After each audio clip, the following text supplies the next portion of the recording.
Welcome back. Now time to get your phones and tablets and get the messages coming and get interactive because Ifeakwa Harrison is here. Yes, Aisha, good evening. Good evening, looking good always. Thank you. You too, how are you doing?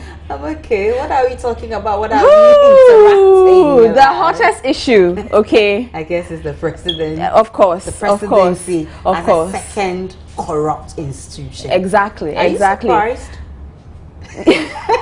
No comment. No comment. We'll have you tell us whether you are surprised or not. So, like Aisha is saying, that is the hottest trending issue. The office of the president is competing with the police for most corrupt institution in the country. Please, I'm not saying it. Okay, that's my interpretation of the Institute for Economic Affairs Corruption Index. But of course, what do you expect? Government is already disputing the IEA survey. So we'll be taking your thoughts. You have to be the judge. Then we'll bring you highlights of the Yabre demo that went down in Kumasi today. Have you seen the placards? Gosh, Kumasianos can really spell. Also, highlights of the Joy FM Power Forum. People are grieved with the power crisis in the country. Is there a solution in sight? And then President Mahama will be in Parliament tomorrow to give us the state of the nation. But what is your state of the nation? We want to hear from you first. This show is packed. My name is Ifeakwa Harrison. I'll be right back.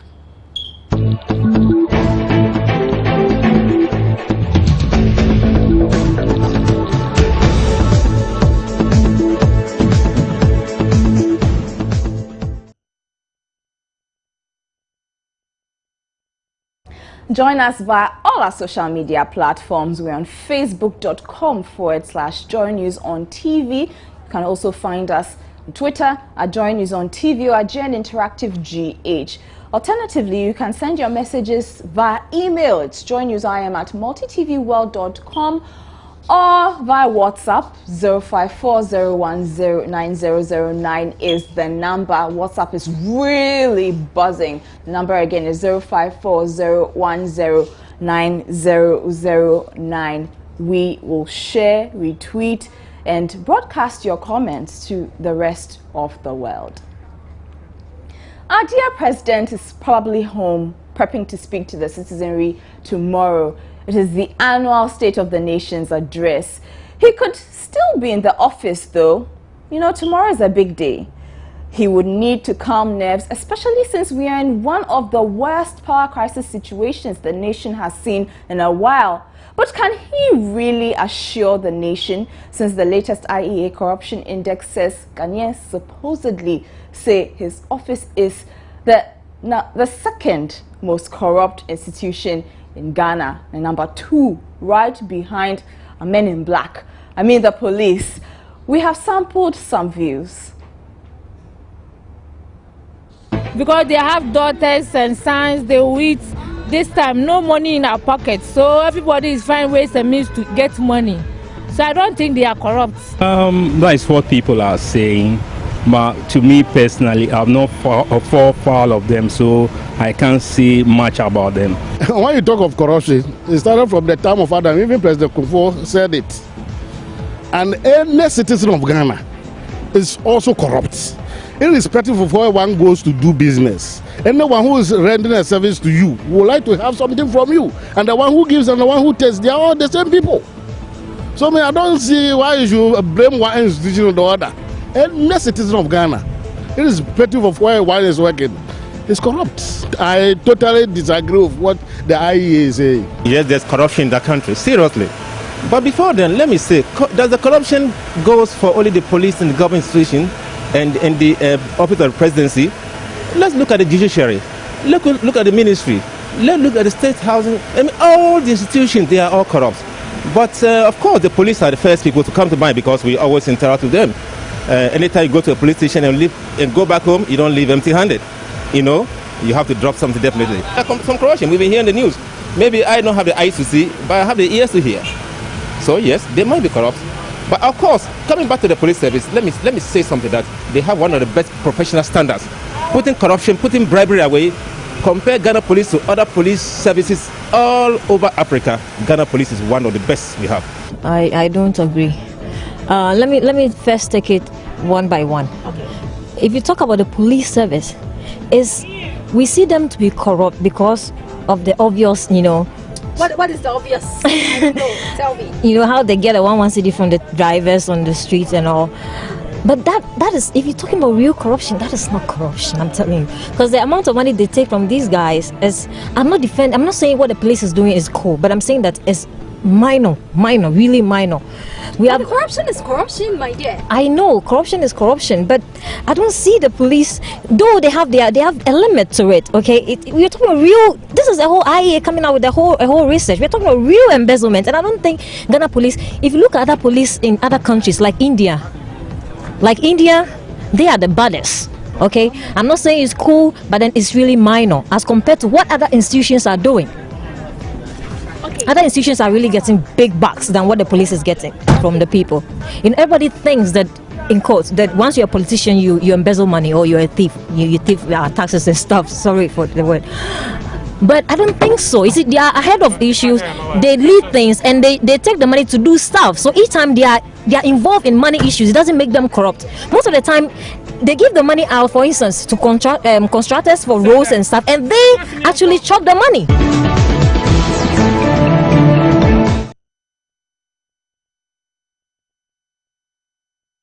Wow, she really took the issues one by one. And on WhatsApp, someone here, nameless, remember when you're sending your views via WhatsApp, add your name and location. He says, I am not surprised as the office of the president is competing with the police when it comes to corruption. There's no name on this one, but let's quickly go on to Facebook.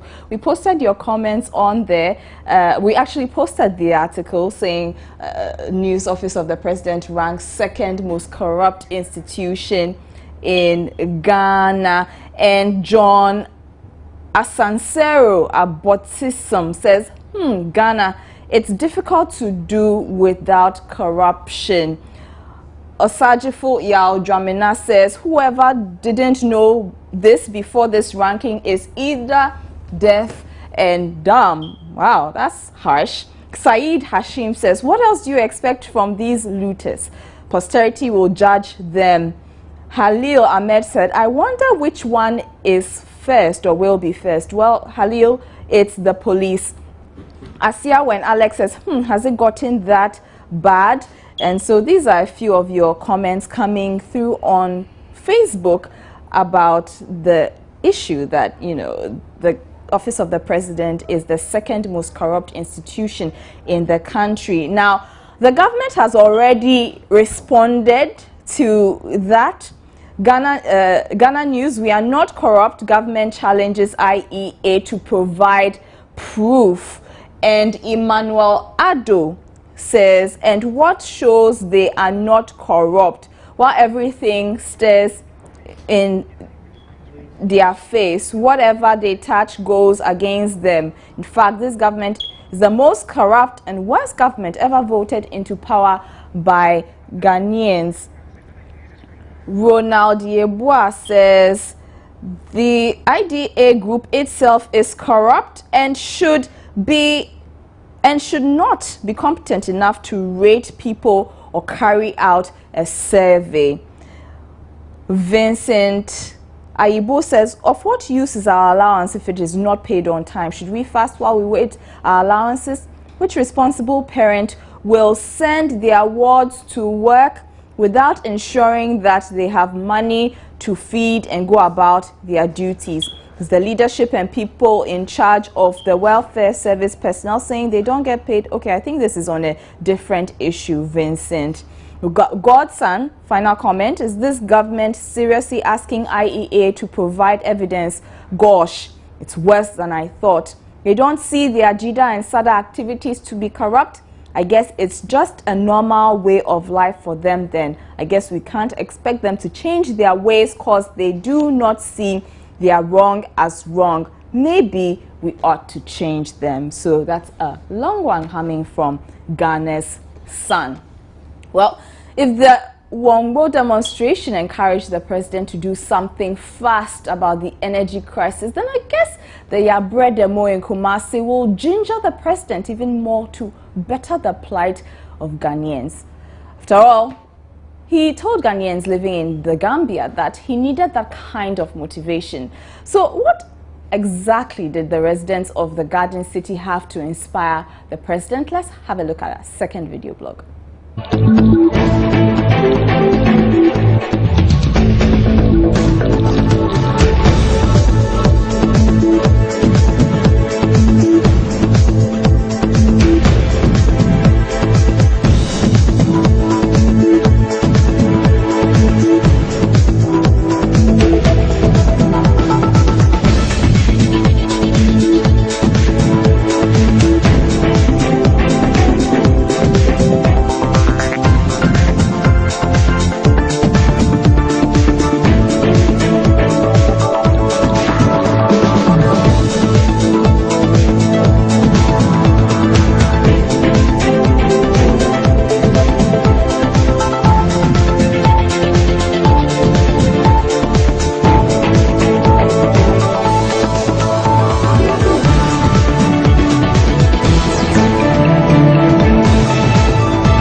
And their spellings. Looks like the spelling errors are rather making the news. Well, that is on the lighter note. But one problem I can confidently say Ghanaians need fixed ASAP is the energy crisis. While that is being worked on, Joy FM thought, hey, let's have a power forum, bring all the necessary stakeholders under one roof to see if there's something that we are missing. Is there a solution to the doomsday that we are all overlooking? Is it possible for the industry to come together and begin to look at ways by which they can procure some of the light crude oil to fire the plant? Because as I speak today, I have reliable information that there's a plant now in Chakradi sitting down, not working, not available because government haven't got the money to procure the light crude oil. What role can industry play? Because it's becoming clear that putting our lives in the hands of this government, this country will gradually halt. Can we, industry and participants, stakeholders, come together and forcefully take the management of the energy sector from the government? Because they have shown that they can't do it. Creation of a new ministry is a pure demonstration of the president telling us that Ghanaians have failed in the energy sector, and that is why I'm creating a new sector. If I were the president, what I would do, if Tarzan of all people has been fired before, I would fire the minister responsible for the sector immediately. You maintain that minister there and you telling us that I have failed, but let me create another ministry and use your taxpayers' money again to solve the problem. No. I think the president is not doing something that...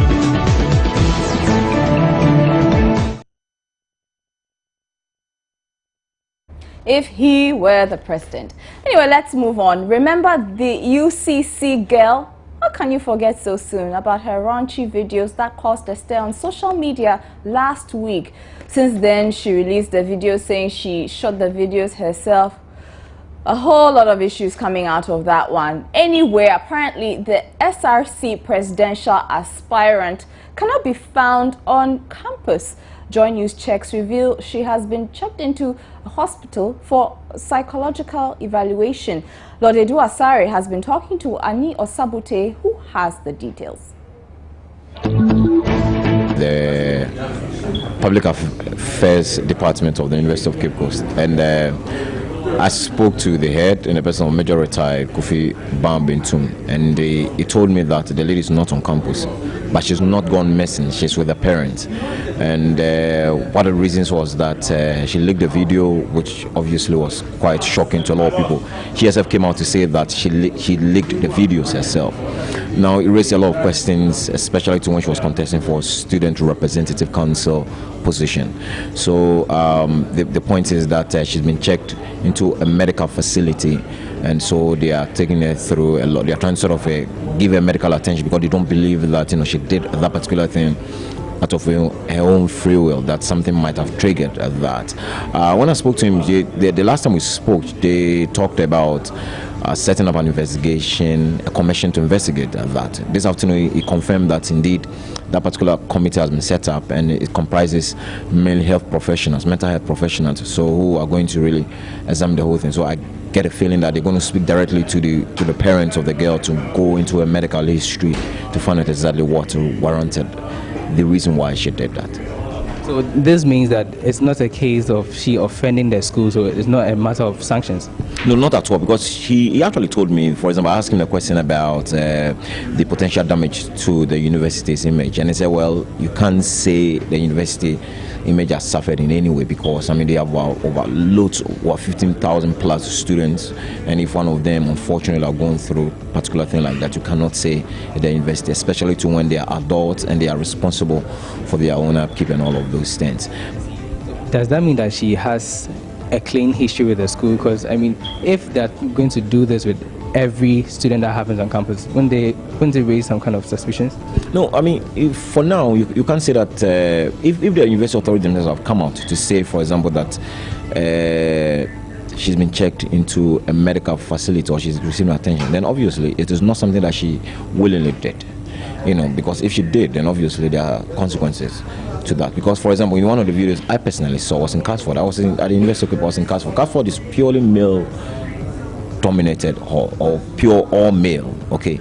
And even when ladies come to Casford, they watch over their shoulders, because you could see a guy walking naked, you could see a guy with his boxers, people will say things. But for her to go there, for example, and mount a microphone and say things like inviting guys to come and have sex with her, and then she goes into that little square and she dances, nobody in a clear mind will do that. Maybe even under a whole week situation where there are whole weeks and things like that, I doubt any female will do that. So clearly it points that something is wrong, and the medical assistance, as they themselves have said, that she needs, they will get there for her. My colleagues Anil Sabute and Lord Edu Asari giving us an update on the UCC Girl. Remember, her videos went viral sometime last week. When we come back, your State of the Nation's address after this. Welcome back to Joy News Interactive with me, Ifwa Akwa Harrison. If you're just tuning in, we've been talking about the latest Institute for Economic Affairs Corruption Index. They say Office of the President is the second most corrupt institution in the country. Who tops it all? The police service. And I have a few of your comments here on WhatsApp. All Ghanaians are corrupt, not only the police from Kumbasi Muniru, and the government and its leaders are corrupt, but the police is not. The drive makes them corrupt. That's Gideon from Kwame Sekrum. So those are a few of your comments coming through on WhatsApp. Anyway, tomorrow you will hear big English from Parliament. It's because the president will have his time to speak to the nation. But we wanted to give you a chance to chip in your 2 cents before then. So what is your state of the nation? As we are all saying, the basic issue now is about the power issue, which is today, tomorrow there will be light out for almost 3-4 days without light. Then you may have one light maybe in the night, and they on it. They may off the light around 10 and bring it around 5 early dawn, which you can't even use the light during that time. So it's causing a very big loss to the country.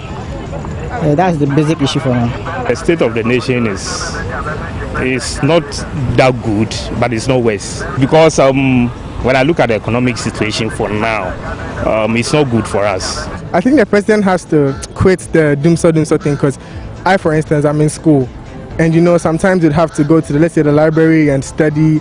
There's no lights in the evening on campus. Sometimes you'd have to go home, and then you know, it's a whole lot of creating a whole lot of problems when it comes to studies for us that are in school actually. So I think you should find a way to put an end to the doomsday thing. Actually, the most pressing one now is with the load shedding. So we would want to tell them to do something about it for us, but it's really, really worrying us as students like this. We can't actually learn. Sometimes you have to stay up and go to other places to learn. So we just want them to do something about it. Maybe they'll just proportion it well.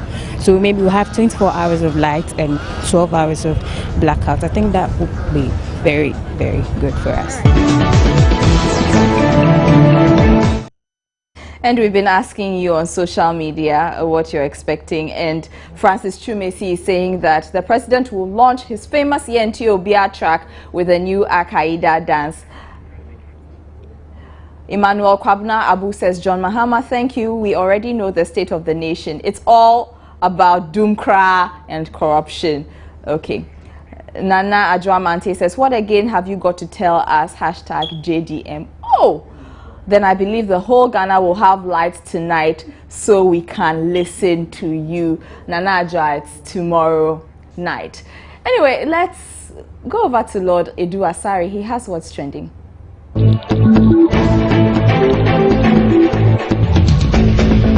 So things are just getting worse for Kwesi Chedakun, otherwise known as KKD. He's trending on Twitter today too. Now, the new twist to the rape saga is that Benny Blanco and KOD were also in the room, and there are actually reports that KOD actually attempted to kiss the cousin of the victim. Well, let's go to Twitter and then see some of the reactions and what people are saying about KKD this time around. It has been revealed that he actually raped the lady in question. The first tweet is from Samira Abdullah. We came out of the bathroom. Within a moment of a knock, Ife and I kissed in the living room and left with Ikea and Kofi. And this is supposed to be KKD's live story. Okay, next one is from Spiky. Spiky says, KKD spent over 30 years building a career which ended in close to 11 minutes. Oh, Charlie, I know, right? Everything just going down the drain. Next is from Ebenezer Anangfio. It has emerged that embattled showbiz icon Kwesi Chedakwa, aka KKD, had unprotected sex with Erefe. Boboba. And this is Spiky again. Bottom line is, a crime has occurred. Either rape or deceiving a public officer made the guilty party pay. Well, he's so innocent until proven guilty, right? So yeah. And this is Shigotano, or Mr. KG. He says KKD is screwed, Charlie. Screwed is an understatement. I mean, the revelations that are coming out it's just making things worse for him. Okay, so this has been What's Trending with me, Lord Harris Idwasari. Over to you, Ava.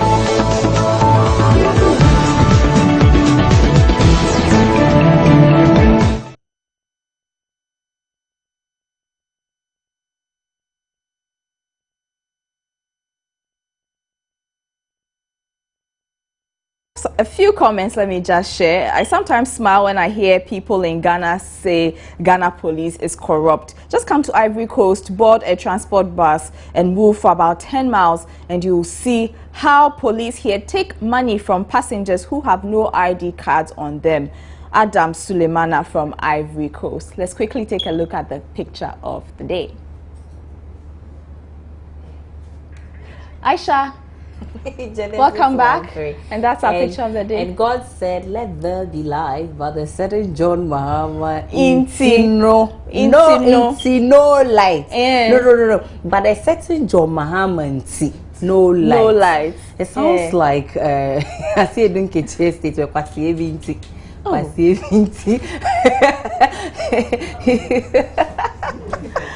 Thank you so much for sending your comments. A lot of them buzzing on our social media pages, but we can't take all of them tonight. But yeah, keep texting, and keep sending your WhatsApp messages, your messages on Facebook. Let's get interactive. Yeah, that's all it's about. Yeah. Join this interaction. Exactly. It's all about interaction, isn't it? Right. Yeah. My name is Aisha Ibrahim. My name is Ifwa Akwa Harrison. Have a good evening. You have a great evening.